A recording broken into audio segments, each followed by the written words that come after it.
You're listening to Spoonie Radio. I'm your host, Dr. Courtney Craig. My guest today is Ken Lassesen. Ken is a mathematician and software engineer who first became ill with chronic fatigue syndrome in 1972, then in 2001, and again in 2012. Each recovery was connected to a treatment that would have altered his gut microbiome. He runs the website cfsremission.com, a site where he has chronicled these 3 separate bouts of CFS and where he has developed analytic tools to better understand the complexity of our gut microbes. Welcome to the show, Ken. Hi, thanks. Pleasure to be here. As a silly FYI, at one time I was a high school science teacher, so I have a little bit of general science background. You wear many hats, yes, and based on your work on your website, it seems like you're very well-versed in data science as well. Yes. So from 1972 to 2012, that's a long span of time, a 40-year span of time. So to start off, can you just briefly give us a picture of that health trajectory? What were the initial triggers? How long did the bouts last? Okay, all 3 events, actually even the 4th one, I'm just ending a flare now, or I'll call it a flare. It could be going back into it. But all, let's say 4 incidents are caused by ongoing stress of a particular type of nature, prolonged, ongoing, not having ability to control. So each of the time, it seemed to have triggered over a microbiome dysfunction. The last time was extremely interesting because, unlike the earlier times, I had a reference microbiome before it happened and then did the microbiome every 4 weeks during the whole process. And the thing that jumped out looking at it was that the number of bacterial species and strains I had at the beginning of the bout jumped by about 50%. Suddenly I had just massive number of other bacteria showing up, which then faded back to my normal number roughly about 4 to 6 weeks later, which is somewhat supporting the concept which I have, which is that regardless of the root cause of chronic fatigue syndrome or related thing, it causes massive instability in gut bacteria. The best classic study I've seen showing the general pattern comes out of Norway, where they had a Giardia infection and they had a significant percentage of people coming down with a diagnosis of chronic fatigue after treating for the Giardia and then being Giardia negative. In other words, the root cause was treated, but you had a high percentage of people suddenly with chronic fatigue syndrome, and they were tracked, and thanks to the Norwegian medical systems, you had full population tracking happening, and basically you had a declining curve over time of the number of people who stayed in chronic fatigue syndrome and didn't. So roughly every 6 months, about 20% of people went into remission. 80% stayed in for a number of 6-month period. And then after 5 or 6 years, the percentage of people going into remission basically almost flatlined, as in the gut disturbance were unable to correct themselves. With that, using that as a model, then we can see how a host of other things can happen. Stress can cause it, vaccination can cause it, irregular flu can cause it. Any type of viral or bacterial infection potentially could be a triggering event. But the catch is, once the trigger has happened and perhaps has resolved, doesn't get rid of the problem. The problem is the microbiome was altered and has not restored itself to the original condition. So that is the model I've been using. And for myself, the first time the diagnosis was antibiotic resistant walking pneumonia. It was because I had a chronic cough, and which the doctor, who was also the same doctor who treated my grandfather, referred to as a stress cough, which is very consistent with stress being the inducer.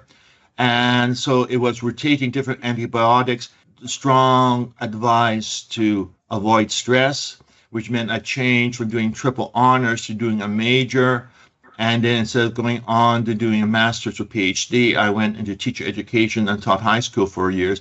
But about 5 years after onset, it had subsided enough that we turned to academics part-time. And that outbreak, the dominant characteristic was loss of cognitive facilities. The physical chronic fatigue didn't happen. It was strictly a cognitive loss dominating. Second incident, I was working at Microsoft, talk about a stress zone. Basically, it was a bad boss. The boss was asked politely to leave Microsoft about a year later. So my interpretation wasn't off as in being a bad stress-inducing boss. In this case, the dominant feature was loss of physical stamina. Day after payback from fatigue, went flying through with all the tests for everything else, had absolutely no problems. Everything went well. And then the next day I was absolutely exhausted.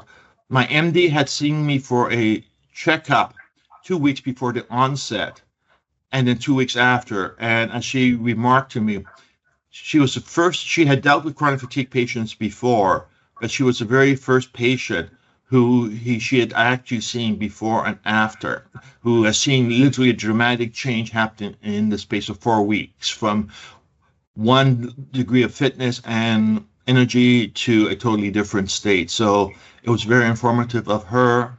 She was good in that she confessed that she had no clue of what to do, but also said, look, you're smart, go off and research, and went up and researched. Wow. And in 1999, there was 2 studies which had a high reported probability of causing remission, which mean me being a statistician, I said, okay, well, let's try doing both of them. The first one was the antibiotic protocol coming out of South Africa by Cecile Zardine, who was a rickettsia one.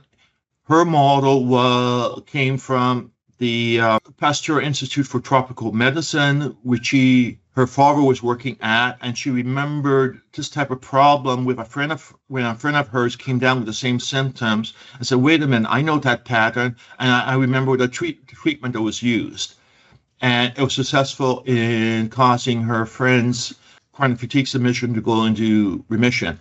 The first problem was persuading the MD to even start giving antibiotics, since nowadays giving antibiotics tend to require a lot of justification. Right.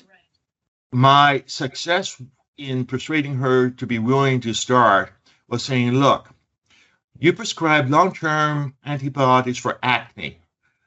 You have no problem giving a prescription doxycycline for a year for a kid with acne. Compare that to the impact of chronic fatigue syndrome on a person and on their family. And you really have a problem not prescribing doxycycline?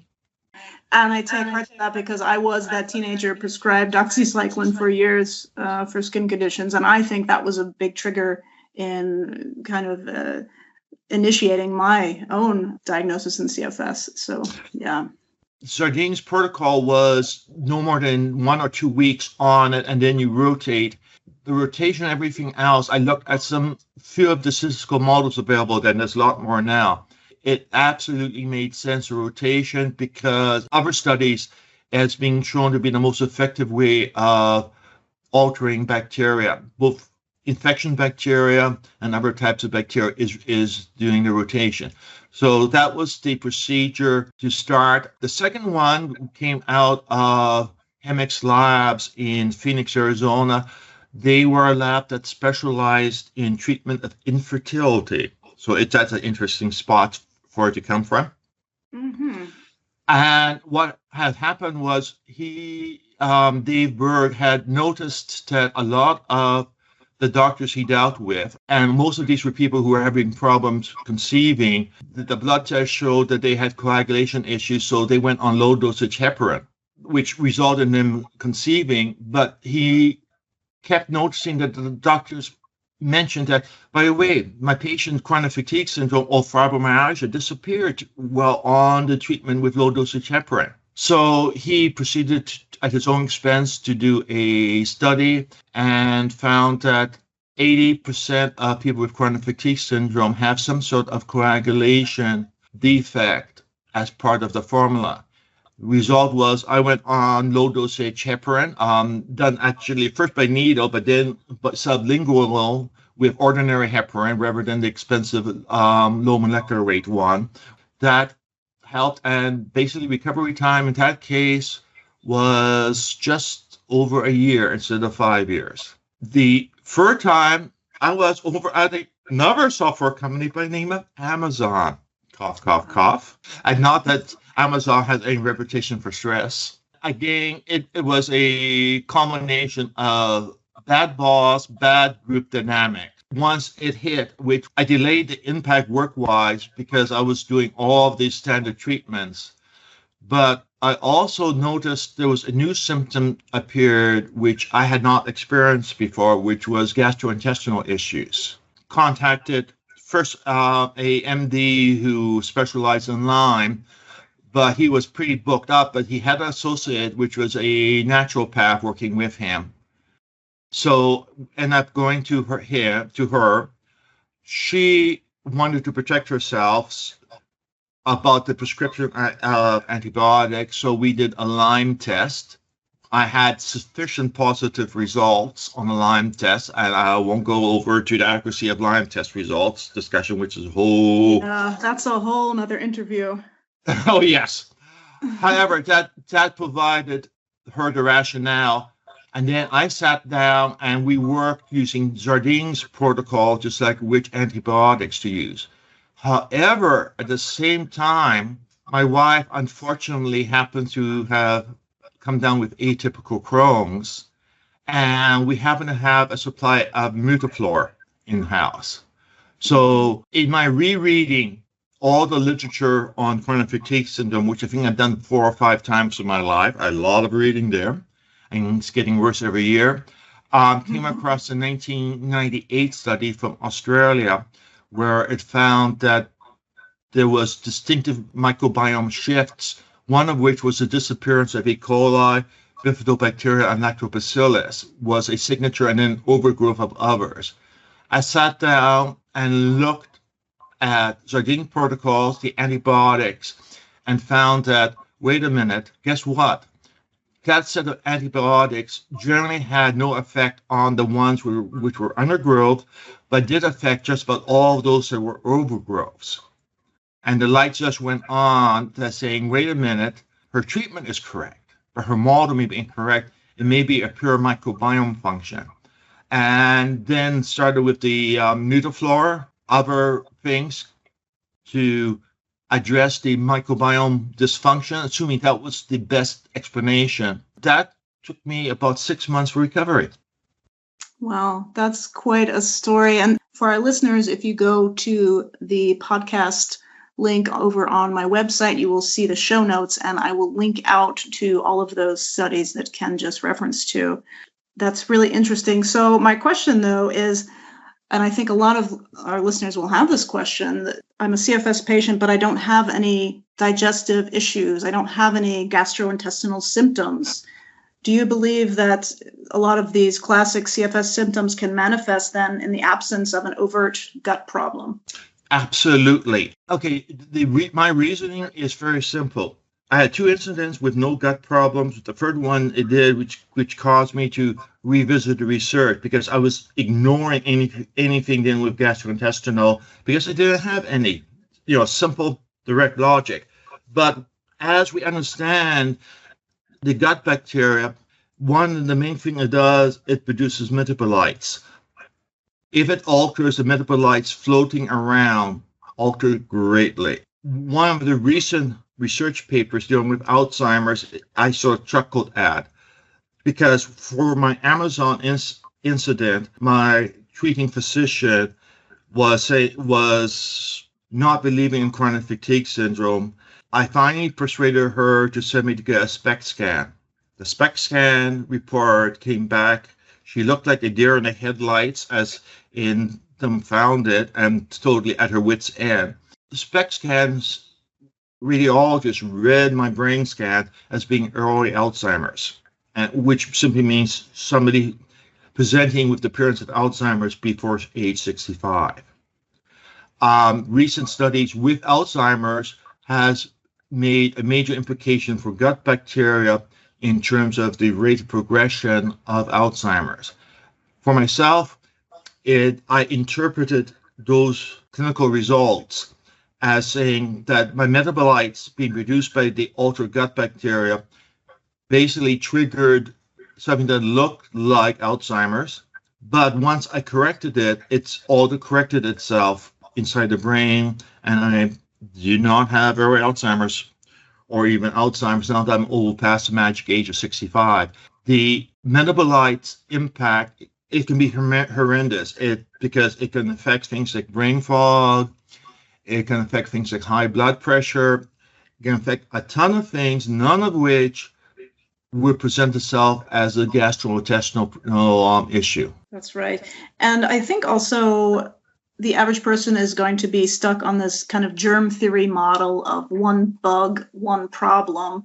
And that's not at all what you're describing here in your own journey. And understanding this, it's not just too much of one bug or not enough of one bug. It's not also just one bug. You're talking about complex shifts one way or the other. So is that more correct? Very much so. And not only complex shifts, frequently the shifts could almost end up with the same result, the same metabolites being produced, but a totally different combination of bacteria resulting in it. Because there is a lot of, each bacteria breaks down into strains. Each strain has different characteristics. A real simple example, which may be of interest to people who have histamine issues, is that every strain of Alretere lactobacillus, which is human source, is a histamine producer. However, if you get Alretere from a chicken or from a pig, it doesn't produce histamine.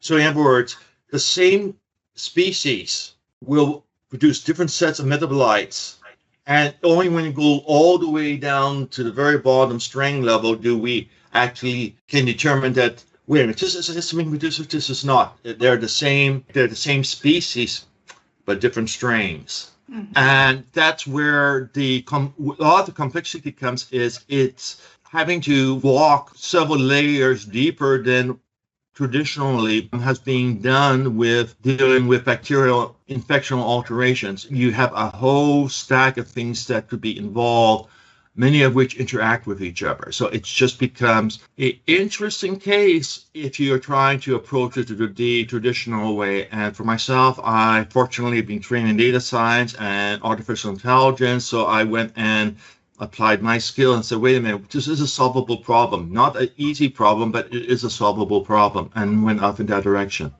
Getting back to this, having symptoms without overt gut problems, a lot of patients also maybe have issues with other areas where microbes might be populated, like the nasal passageways, the oropharynx. Do you find that these are also contributory? Not only contributory, there was a study in the last 2 years of the oral microbiome, that is the mouth bacteria of chronic fatigue syndrome patient, and it was distinctly different than the control group. That does not surprise me, because before the study came out, I actually written that what is a most likely reserve for repopulating dysfunctional gut, and that is the mouth and the nasal cavities. One of the things by my own experiment I have discovered is that there are a few probiotics which comes in hard tablet forms. Miricin, Rinsan, L, Bioferrin S, both of which are out of Japan, which you can put and use sublingually, both of which cleared up sinus problems for me. And I have on my website, people said it occurs the same thing for them. Basically, it's actually the results was duplicated by Bioflorin 1, which is designed explicitly to be used as a gargling mouthwash type of probiotic. And the Symbiphore 1 and the Bioferrin both are the same species of bacteria. it would appear that one of the starting points may well be trying to reduce the risk of repopulation from the mouth of the gut bacteria, which may be contributing to the lower digestive problems. At the moment, there are three things which appears to be good choices. Bioferrin, which comes out of Japan, using it sublingually, that's just putting that hard little tablet underneath your tongue. The other one is myricin. And myricin, the mechanism is slightly different, but it's also significant.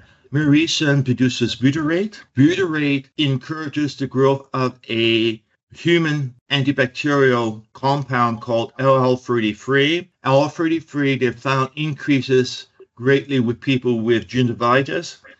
And the logical aspect is by increasing the butyrate in the mouth, you increase the production of this particular human antibacterialoids, and your mouth health will improve and probably also significantly alter your oral bacteria. We have 3 probiotics, 2 of which are actually quite cheap, relatively speaking, from Japan, well proven for years of usage, generally from the 1930s. And then we have Symptom-based 1, which is available from Germany and available worldwide from Paul's Euromart, which is on the web, and he will ship worldwide Symptom-based 1. I want to talk more with you about probiotics, but before that, I want to talk about testing. There are a few direct-to-consumer microbiome testing companies out there in the U.S. Ubiome and Thrive are 2 of the main ones. There are some others. What is your opinion of these? What are the differences? Okay. Number one difference is that the mechanism they're using for getting the raw data is very similar, and there's nowhere differentiation between them. Where differentiation comes is how they take all these bits of data, deduce, and the key word here is deduce which bacteria are involved. So the result is you will get different results from different companies because they use different algorithms to deduce. Doesn't mean they're more or less accurate. There's also one company in Europe, which I think is doing direct-to-consumer now, which is in Spain, which is called Xenogene. There are other companies besides those. Personally, my key criteria is you want to have a company which is open about the result. That is, the data is easily downloadable in a format which you can either upload to my site or other sites to do further analysis, rather than being a closed shop and they look at it and they tell you what the conclusions are with absolutely no access to the raw data. So the results could be different from different companies on the same samples. I'm not particularly surprised. The thing is, you want to do time analysis. You want to do it every month or every 2 months or every 3 months and see how things are changing, because things will change over time. And if you track symptoms and the microbiome, you will frequently find there are very strong associations. At present, I have something like 800 samples uploaded by people, of which 400 of them, the people have also contributed the symptoms they had when they took the samples. The interesting thing is that something like 250 symptoms, 80 symptoms were found to have strong association with particular microbiome patterns. By significant, I mean statistically significant, as in well less than 1 chance in 10,000 of being by accident. The result is symptoms and bacteria go together, which is different than the traditional way, which is you get the disease diagnosis and then you look for patterns of people with that disease diagnosis, rather than looking at the symptoms and looking for patterns of people with those symptoms. And that is what I'm doing, and I'm finding a surprisingly strong number of results. My very first post when I saw them was Eureka. I can't believe it. It just goes on and on, as in, wait a minute, bacteria shifts are directly and strongly tied to how the symptoms present itself. So patients that have done these direct-to-consumer microbiome testing on their own, they can go to your website, cfsremission.com, and upload the raw data. There's a link to the site there, the upload site, which is different. CFS Remission is a WordPress site. The site for uploading is called Microbiome microbiomewebsites.azurewebsites.net. Again, if you can check the website show notes for a direct link to that. So once the data has been uploaded to the site, what can patients then see based on their results? Okay, they can see a fair amount of things. First of all, it gives some suggestions on what you should avoid taking or do or should be taking, including down to which probiotics. Now, these are suggestions, and I have a big warning on every page. These should be reviewed always with a knowledgeable medical professional. And the reason is simple, that there can be other factors involved which should impact what the tests are one way or another. Okay, so let's go through what is on the site. The site gives you a set of immediate suggestions based on your shift. So what we do is we simply go in and say, okay, what from medical literature do we know will reduce cyst bacteria being particularly high? Okay, toss that in. And then we have to go and do some back and forth to see what the other side effects are. But in short, there's a whole bunch of calculations done, and the best choices are suggested to reduce what you're high in or bring up what you are low in. And then they are applied, and you get a list of food, diets, everything. Everything is linked back to the original PubMed study. That's one of the things I've been very adamant about, making sure that everything is as absolutely public as possible, so that the MD can come in, look at the results, click, and say, okay, here's the study that this information comes from. I'm not sure if this information is correct. I can go and read the study. A couple of other things that are available is there is a nice chart showing where you are compared to other people for each bacteria, all the way down to strain levels that are reported. So you can see where your shifts are visually and how far extreme you are for some things. There's also a nice little chart which says, okay, I'm high in this particular bacteria. Why am I high? And it will go and show you all the related bacteria which are known to influence this particular bacteria. Is a positive or negative one. So often you will suddenly see there are 4 bacteria which are very high. You look at one of them and you see the other 4 which contribute to it are high. So you now get a pattern of what is causing it, so that you can see that it's not just one bacteria involved, it's a group of bacteria reinforcing each other. There are some experimental pages, because I don't have adequate numbers to feel confident with it being more than experimental, saying which metabolites are being produced. If you have done there's also a whole series of pages which allows you to look at a timeline of how your microbiome has changed over time, and you can do that for any particular microbiome level down to species or bacteria. A lot of it is to provide information for people to do their own analysis and understanding. One which I've been very careful about and almost at times dogmatic about is my site is educational only. I will not give people suggestions of what they should do. That's crossing the line into practicing medicine, and that is something I want to absolutely avoid doing. I will give them the information. I will give complete explanation as to why and how I come to the suggestions, or should say how the AI engine comes to the suggestion, and the links to the studies. So in other words, everything is there ideally for a knowledgeable medical professional to go in, look at it and say, okay, it does make sense. Let's go with the suggestions, or let's go with the suggestions, but let's take these things out because you have this other condition, which I'm pretty sure will be impacted negatively by doing this particular suggestion. This is also an excellent tool, I think, for many patients that are very sensitive to certain things. Some patients are sensitive to supplements that they don't really understand why. Probiotics, again, a lot of patients report adverse effects with probiotics and they give up on probiotics entirely. But using your tool, if you have adequate data to input, you can actually pinpoint, because of your microbiome, this might be why you're sensitive to this brand of probiotic. Right. On the site, there is a listing.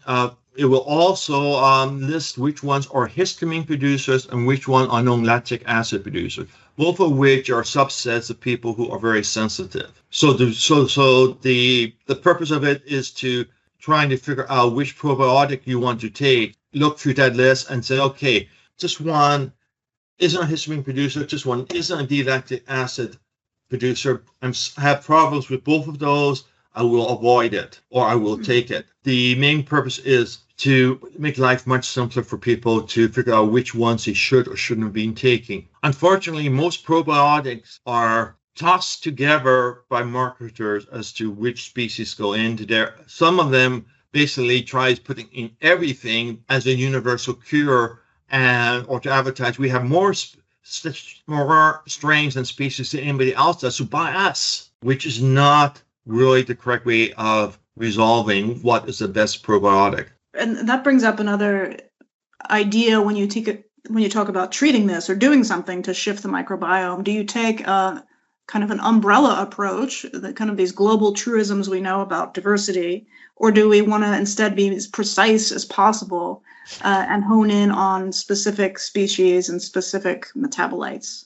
I would suggest you'll probably get your best results by zoning in, because the complexity is such that yes, you may get lucky, but throughout every study I've seen, it is 60% get positive results, 40% gets no or negative results. And that sounds like it's almost like a Monte Carlo simulation of treatment. And the problem is you are basically almost doing what in operation research is called a random walk through treatment protocols, trying to get back to health. Because you try one thing, doesn't work, you stagger up in another direction, does work, okay, now you sag up in third direction, it doesn't work, and go back and forth.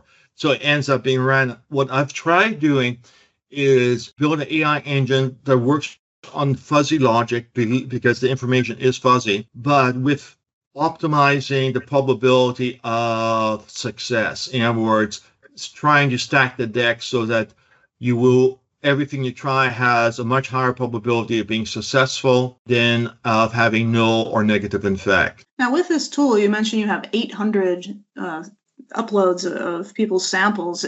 Yep. What is your goal moving forward? Do you intend to improve this tool even further, get more data, of course, or share this with any of the research institutions? Let's start with the last part. When you upload, there is I acknowledge this is going to be, the information will anonymously be available for citizen scientists to use.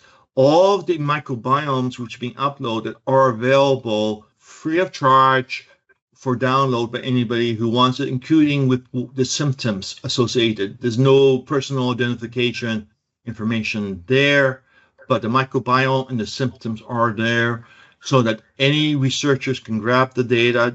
You don't have to be a vetted researcher. The data is there openly. I'm very aware of data security issues, and I've been very careful to make sure that upload has as much information without revealing personal identity as possible. So all the data is available for anyone right now and will continue to be available. I don't have enough time to work on it full time, and believe me, the amount of rich research that can be done from it is very large. So that's the first question. I plan to keep getting more uploads. People upload to get suggestions or to get better understanding, and with their upload, they add more data to the database, which allows better resolution. The bigger the sample, the better the resolution, the better you can detect weak patterns. So it's ongoing. What I do ask people for, but they don't require it, is to add your symptoms, because symptoms and bacteria seems to have the best association. Some diagnosed conditions I've looked at, and basically I cannot get any patterns from them. However, for symptoms, I can get a strong pattern showing up, which means that symptoms is the way you really want to go. You want to be treating your symptoms. You don't want to be treating your chronic fatigue syndrome as a abstract collection of things. Because remember, look at the definition of what a chronic fatigue syndrome is through the years. At one time, it was anywhere 4 of the following 16 symptoms. Okay, so how are you going to figure out what is the best treatment? Yes, your test population has official diagnosis of chronic fatigue syndrome.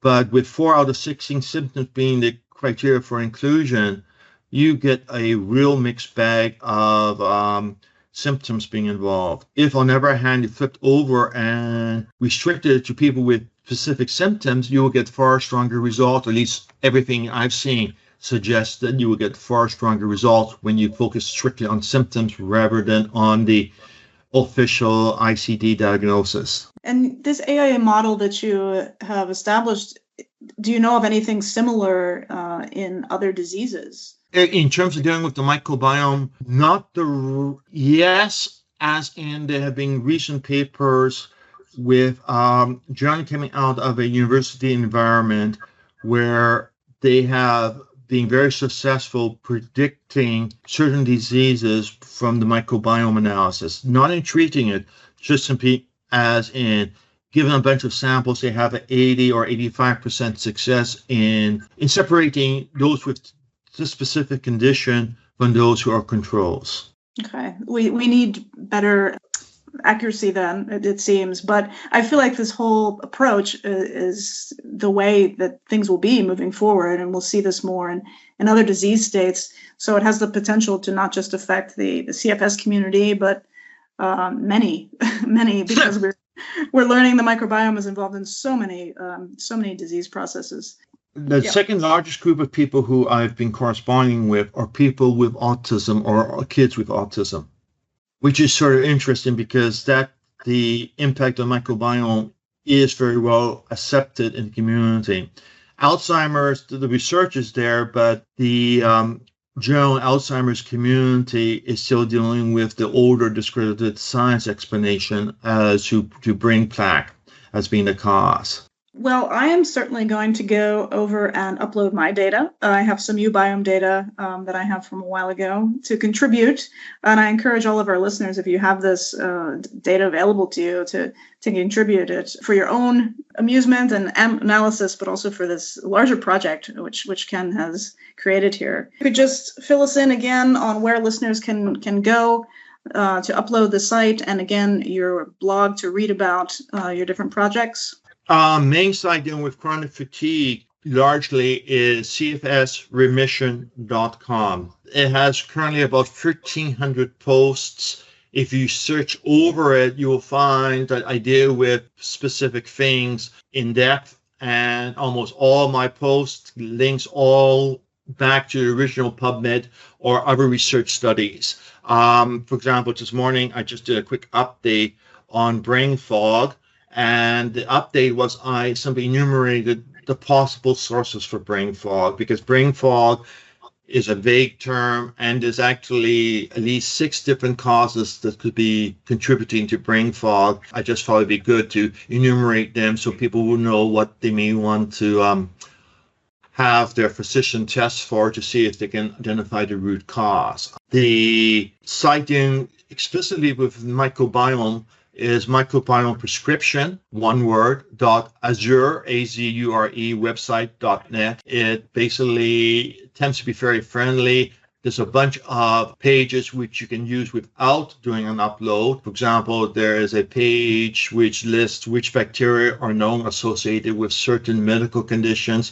And I think I have about 100 different medical conditions which have being there for everything from type 1 diabetes, Graves' disease, Crohn's disease. The thing is, my model or this website deals not with chronic fatigue explicitly. It deals strictly with the microbiome. So it looks at, okay, here is the shifts. How do you correct it? And the correcting is based on studies showing that this particular probiotic, this particular supplement, this particular diet reduces or increases to these particular bacteria. A lot of things will have no impact on most bacteria, but it does impact a few. And as an interesting aside, one of the problems, and this is probably me going off on a soapbox, one of the common problems I see is that one is non-reproducibility or results from medical study. Somebody finds a certain result one time and nobody ever attempts to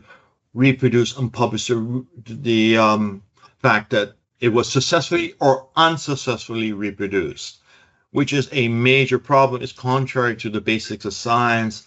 But with the current academic thing is you don't get fame or a permanent tenured job from reproducing other people's results. You only get it from producing new results. That immediately means that the quality of a lot of studies showing positive results becomes suspect. And often when I read reviews, you'll find that 40% were positive, 60% were negative, and nobody knows what the answer is. And the reason the difference was there was other factors that weren't being controlled. As a statistician, I understand the problem all too well. The second issue is that often studies are looking to produce results showing cause a statistically significant positive impact on some conditions. And with those words, I usually cringe, because statistically significant positive impact may mean that across the disease group, that some measure may have shown a 2% improvement overall on the average. And in reality, you had 10% of the people, major improvement, 90% no improvement or even loss. But because you're using averages, those two which have the major improvement shove the average into statistical significance, and voila, you have a nice publishable paper. Okay, now, almost all of the studies which I'm using for what shifts bacteria, they were looking at things like that, and they mentioned the bacteria shifts incidentally. And because they were mentioning it incidentally, they weren't looking to produce those results. They just observed those results, which means that the quality or the reliability of the data, I personally deem to be far more likely to be correct than studies treating a particular disease directly, simply because the information they're disclosing is not part of their reward mechanism. The site is going to be continually evolving, continue to spend probably 20, 30 hours programming a week on it, which is fun after the last 2 years doing it, a fair number of hours there.